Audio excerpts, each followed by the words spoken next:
नमस्कार, मी स्नेहा तुम्हा सर्वांचं खूप खूप खूप मनापासून स्वागत करते।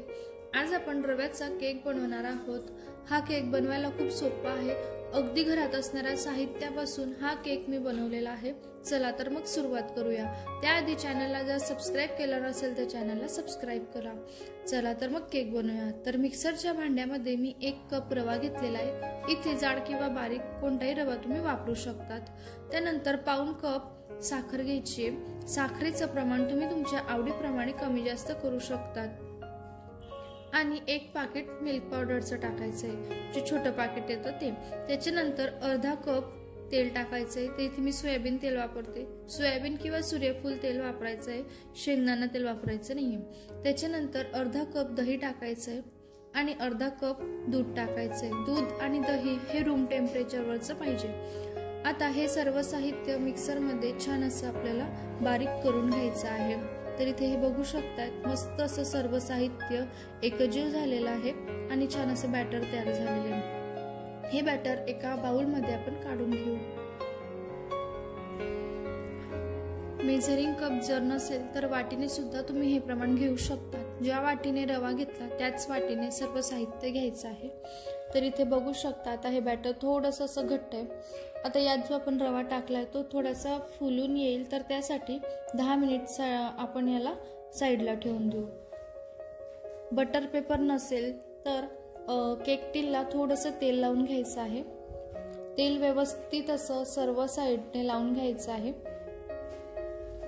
आणि त्यानंतर मैदा टाकायचा आहे। आता मैदा व्यवस्थित छान असा सर्व केक टिनला लावून घ्यायचा आहे, म्हणजे जे केकचं बॅटर आपण टाकू ते याला चिकटणार नाही आणि केक काढताना तुटणार नाही। त्याच्यामुळे हा मैदा व्यवस्थित असा सर्व स्प्रेड करून घ्यायचा आहे। त्यानंतर टुटी फ्रुटी घ्यायची आणि त्याच्यामध्ये सुद्धा थोडासा मैदा टाकायचा आहे, म्हणजे ज्या वेळेस आपण ही टुटी फ्रुटी केकच्या बॅटरवर टाकू ती केकच्या तळाशी जाणार नाही। त्याच्यामुळे थोडंसं असे मैदा टाकून घ्यायचा आहे। तर इथे बॅटर बघू शकताय घट्ट झालेला आहे। यातला जो रवा आहे तो फुलून आलेला आहे। तर आता याच्यामध्ये बाकीचं साहित्य टाकून घेऊ। तर 1 चमचा बेकिंग पावडर टाकायचा आहे, 1 चमचा बेकिंग सोडा टाकायचा आहे। लक्षात ठेवा इथे बेकिंग सोड्याचाच वापर करायचा आहे आणि 1 चमचा व्हॅनिला एसेन्स टाकायचा आहे। आता बॅटर घट्ट झाल्यामुळे यामध्ये मी अर्धा वाटी दूध टाकते। हे सुद्धा दूध रूम टेम्परेचरवरचं आहे। हे सर्व साहित्य व्यवस्थित असं मिक्स करून घ्यायचं आहे। याला खूप जास्त फेटायचं नाही, अगदी हलक्या हाताने हे सर्व छान मिक्स करून घ्यायचं आहे। तर इथे बघू शकताय सर्व छान असं मिक्स झालेलं आहे। कन्सिस्टन्सी तुम्ही बघू शकताय। जी टुटी फ्रुटी आपण तयार केलेली होती ती सुद्धा यामध्ये टाकायची आहे।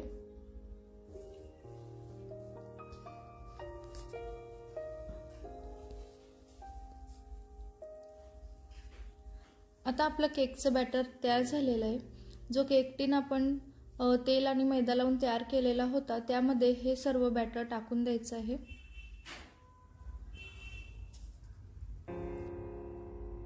बॅटर टाकल्यानंतर हे असं टॅप करून घ्यायचं आहे।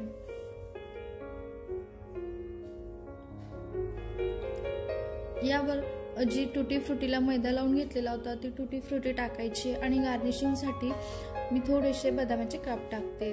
तर आता आज आपण पातेल्यात केक बनवणार आहोत। पातेलं 10 मिनिट आधी प्रीहीट करून घ्यायचे। त्यानंतर यामध्ये हे केकचं भांडं ठेवून द्यायचंय। तर 40 ते 45 मिनिटांसाठी हा केक बेक करून घ्यायचा आहे। तर इथे बघू शकतात मस्त असा केक तयार झालेला आहे। थंड झाल्यानंतर हा केक आपल्याला काढून घ्यायचा आहे। केक गरम असताना काढायचा नाही, त्याला थंड होऊ द्यायचंय आणि मग काढायचंय। इथे बघू शकताय बटर पेपर न वापरता आपण हा केक बनवलेला आहे आणि तो कुठेच तुटलेला नाहीये। बघा मस्त असा केक तयार झालाय। त्याचा कलरही खूप छान आलेला आहे। तुम्हाला पाहिजे त्या आकारात तुम्ही हा केक कट करू शकता। तर इथे बघू शकता खूप मस्त असा केक तयार झालेला आहे, मऊ झालेला आहे आणि आतमध्ये सुद्धा तुम्ही बघू शकता छान असा बेक झालेला आहे। ही रेसिपी तुम्हाला कशी वाटली कमेंट मध्ये नक्की सांगा। आवडल्यास लाईक करा, सबस्क्राइब करा। धन्यवाद।